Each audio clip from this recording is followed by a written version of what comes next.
Hi again, it's Laurie. Today I'm going to be talking about day 27 of Ethony's 31 Days of Tarot Challenge. And day 27 topic is, what tarot spread am I currently working on? So this is an easy one for me because I've spent about the last month really trying to hone my skills in one particular area. So I've mentioned before, if you've watched any of my previous videos, and if you haven't, you're still watching, thank you.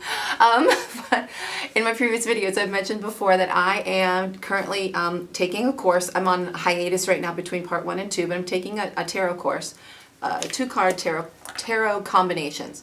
So, and as part of the course, I have the opportunity to use an online platform in order to read anonymously for the general public for free. And so that's been an opportunity to really get a lot of really good practice reading for a variety of people from all over the world, and sort of fine-tuning, not fine-tuning, but getting some practice in, because I'm still, I feel like a relative newbie, but getting some practice in reading tarot for different people and getting some confidence and things like that. And so what I really wanted to do is figure out a way to use the various ways to read 2-card combinations within the platform, within the questions that the people are asking on the platform. So I feel pretty confident about when I lay out a spread, a tarot spread, and there are a lot of different places, like the Celtic Cross or any of the other spreads that are in those big books of spreads. And there's 10 different cards or 12 different cards or whatever. And when this card is about one thing, this card is about the past, this part is about what you need to, this card is what you need to leave behind, this card is about what you need to take with you into the future or whatever. And you just turn it over and read the card. Once I got to the place where I actually felt pretty confident in being able to sort of intuitively read those individual position cards, then I wanted to be able to look at more than one card and how the cards interacted with one another and how the story comes together. And I think for me personally, that's where learning to read 2-card combinations in a variety of different ways has really helped. And so part of my coursework is learning that, and I'm reading 2-card combinations in different ways, such as, where there are keywords or themes that are in common, where the numerology plays a part in between the pair, if I draw a pair to answer one specific question, or to give me more insight into the energy surrounding an area. Also the way the figures interact, the way they are positioned, the way they're looking at each other, the way they're looking at me as I'm reading them. Different symbols that may be present across the card. Even the way the flow of the story goes from one card to another card, and that sort of thing. So that's the kind of thing I've been practicing. So what I try to do is figure out how I can work that into whatever the question is being asked. So for instance, if the question is asked about a job and someone wants to know what they can do to kind of find a job that is better suited to their ultimate goals. Maybe their goal is to be able to make enough money so that their partner can quit working for a little while they have a child. Or maybe their goal is to get a job in a different area of the country. Or maybe it's a relationship goal. I get mostly people ask about either relationships or money or things like that. What can I do? I dated a lot of people. What can I do to kind of find a person who's really right for me, who wants a long-term, healthy, romantic relationship or whatever? So then what I try to do is figure out how to put that question and then draw pairs of cards based on that question. So, for example, what can I do about, so one of the things that I like to do, I should probably say, is draw an oracle card. And lately I've been using the Messenger Oracle a lot because it works for everybody. It just seems to be a really, really good, it works for everybody. Men, women, younger people, older people. A lot of times I don't actually know who I'm reading for other than what they've said, which isn't necessarily, who they are. You know how sometimes people will ask a question, and the tarot doesn't actually answer your question. It answers like what you need to know instead of what your question really was. But so a lot of times I will like to draw an oracle card like that sets the tone. And this one is, this one is Be Without Malice. Ooh, isn't that a cool card? Be Without Malice. So, let's say that the card was about how do I go about finding a relationship, manifesting the kind of love or romantic relationship that is for my highest good and that meets my desires or whatever, So I might draw an oracle card to kind of set the tone or whatever for Be Without Malice. Ooh, see, that's interesting. So that would make me start to wonder. I wonder how much in the past is kind of coming forward. I wonder how many, bad relationships in the past are maybe affecting the way this person is approaching potential romantic partners when they meet them.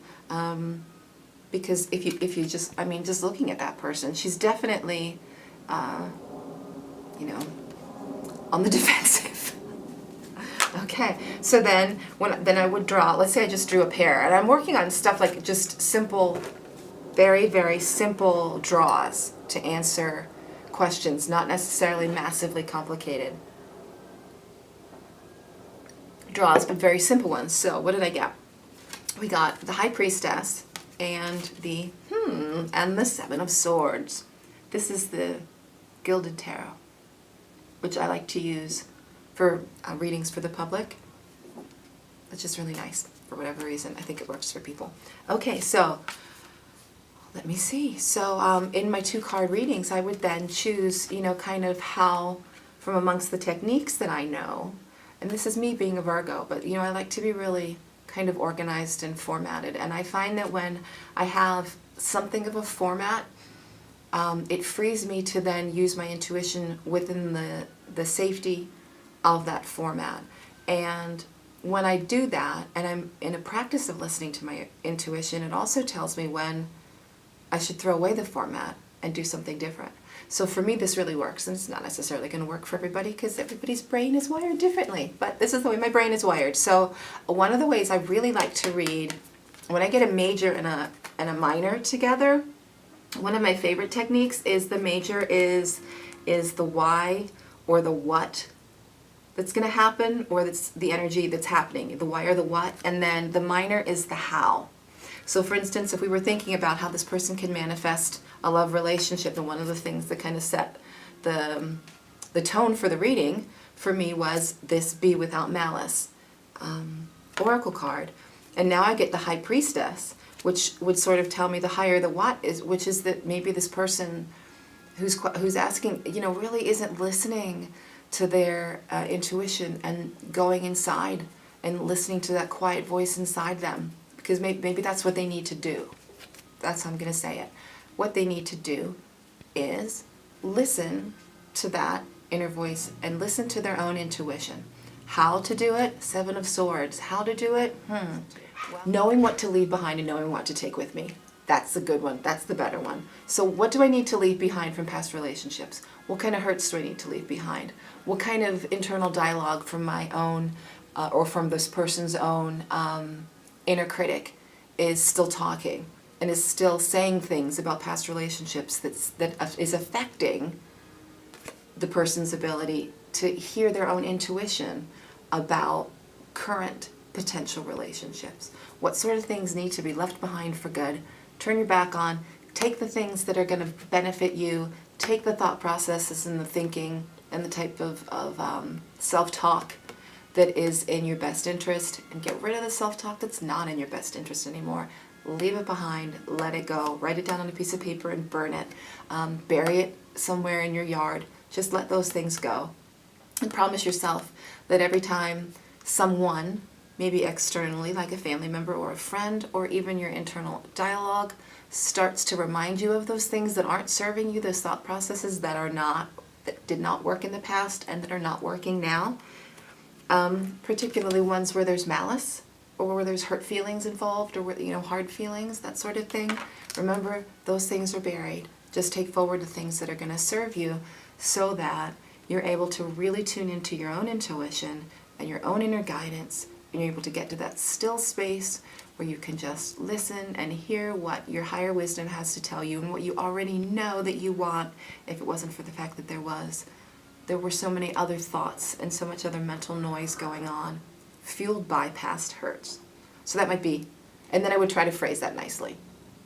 So that's kind of the way I'm doing readings now, and I'm doing a lot with two cards and how they're interacting together and that sort of thing. And that's just what I'm doing now. So that's it. Thank you very much for watching.